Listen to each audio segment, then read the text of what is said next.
नाज़रीन, मुख्तियार कार एजाज चंड जे क़त्ल ख़िलाफ़ सिंध जे मुख़्तलिफ़ शहरनि में रेवेन्यू मुलाज़िमनि कम छॾ हड़ताल करे एहतिजाजी मुज़ाहिरा कया, जॾहिं त सिंध बार काउंसिल जे सॾ ते समूरी सिंध में अदालती कार्रवाइनि जो बि बाइकाट कयो वियो ऐं जस्कम जे सॾ ते पढ़ीदन में मुकमिल चटरबंद हड़ताल कई वई।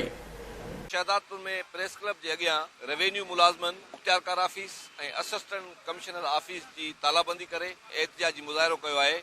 अचो त मुज़ाहिरनि सां ॻाल्हि ॿोल कयूं, संदुन छा चवणु आहे। पूरी सिंध जे रेवेन्यू ऑफिसूं बंदि आहिनि। इंशाअल्लाह ताला जेसि ताईं हुनजा कल्प्रेट्स जेके आहिनि, उन्हनि जेके लैंड ग्रेबर्स आहिनि, उनखे गिरफ़्तार न कयो वेंदो, तेसि ताईं असांजो एहतिजाज जारी रहंदो। एहतिजाज जो सबब इहो आहे त कराचीअ में मुख्तियार कार मंगो पीर जनाब एजाज चंडियो हाई कोर्ट जे हुकुम ते सरजानी टाउन में लैंड ग्रेबरनि खां ज़मीन कब्ज़े जी आज़ाद कराइण जे लाइ जॾहिं पहुतो त उनखे ऐं उनजे गॾु वेल उनजे मुलाज़िमनि खे लैंड ग्रेबरनि सिधियूं गोलियूं आयूं। नतीजे तौर असांजा रेवेन्यू जा 5 जेके मुलाज़िम आहिनि उहे सख़्तु इंजर्ड थिया आहिनि ऐं उहे अस्पताल में आहिनि ऐं हुनजी हालत नाज़ुक आहे। मुख्तियार कार जनाब एजाज चांडियो मौके ते ई शहीद थी वियो हुयो। असांजो मुख्तियार कार साहब एजाज चांडियो मरहूम हाई कोर्ट जे हुकुम तहत सरजमीन ते इंक्रोचमेंट हटाइण दौरान शहीद थी वियो आहे।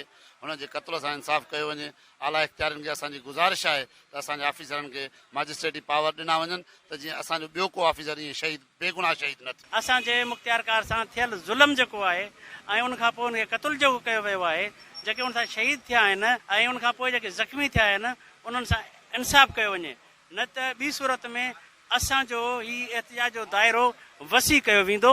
असांजो सीनियर मुख्तियार कार एजाज अहमद चांडियो साहब जेको शहीद थी वियो आहे, जेको दहशतगर्दनि तरफ़ां तमामु नाइंसाफ़ी जो अमल आहे ऐं असां खां रेवेन्यू फील्ड वर्क वरितो वञे थो। असीं हर शइ में असांजो जेको आहे सो त किरदारु अदा कयूं था, उनजे बावजूदि असांखे तहफ़ुज़ को बि कोन्हे को। असां इन जे लाइ अॼु एहतिजाजी मुज़ाहिरो कयो आहे त जीअं इन दहशतगर्दनि खे गिरफ़्तार करे सख़्त खां सख़्त सज़ा ॾिनी वञे।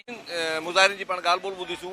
ही मुतालबो कनि था कराची में क़त्ल कयल मुख्तियार कार जे कातुलनि खे तुर्त गिरफ़्तार करे रेवेन्यू मुलाज़िमनि खे तहफ़ुज़ फ़राहम कयो वञे।